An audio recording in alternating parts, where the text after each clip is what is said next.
Hello, and thanks for joining me for this video created to answer some common questions we receive about marriage and family therapist, MFT, or mental health counselor, MHC, incident to services. My name is Mary Moko. I'm a specialist on the Provider Outreach and Education team at WPS Government Health Administrators, also known as WPS GHA. Here's our first question. Can an MFT or MHC bill Medicare for Incident to services? The answer is no. These provider types cannot bill for Incident to services. It doesn't matter if they enrolled with Medicare. There are 7 provider types that can submit a claim or bill Medicare for Incident to services. They're listed here: medical doctor, MD, doctor of osteopathy, DO, clinical psychologist, CP, physician assistant, PA, nurse practitioner, NP, clinical nurse specialist, CNS, or a certified nurse midwife, CNM. One needs to understand that billing an incident to service does not mean the same as rendering an incident to service. Billing means you submit the incident to service on a Medicare claim. Rendering means you perform the incident to service to the patient. This brings us to another commonly asked question. Will Medicare allow an MFT or MHC to render incident to services? The answer is yes. Both of these provider types can render incident to services. They need not be enrolled.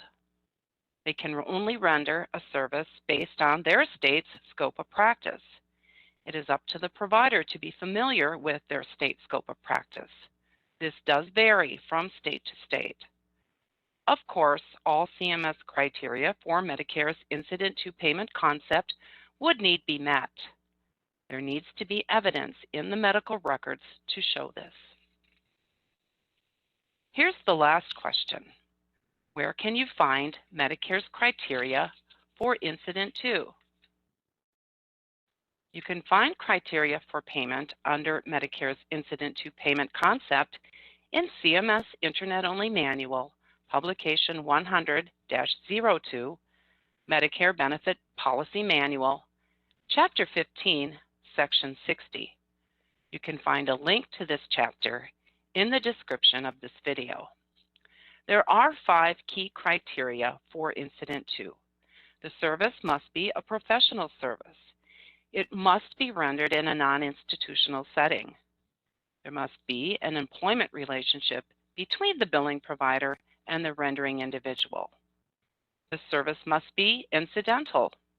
In other words, the services that are rendered are done so based on the billing provider's plan of care, and they cannot deviate whatsoever.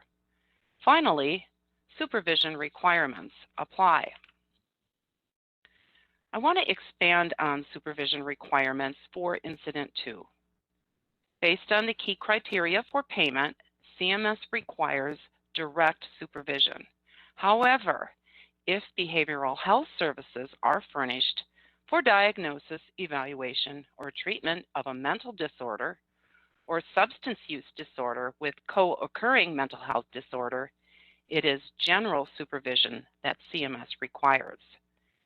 You will not find this in the CMS Internet-Only Manual I just talked about because the manual has not yet been updated to show this change to supervision requirements. I hope you enjoyed this video. If so, please like and share it. Please also consider leaving us a comment on the video. We'd love to hear from you. Finally, please complete our brief survey to give us valuable feedback on this MAC experience and to suggest any education topics for the future. There is no greater compliment than when you recommend our education to others. Please consider doing so to help us reach our goal to provide the very best education to all of those in our MAC jurisdictions. Thanks for tuning in. Have a wonderful day.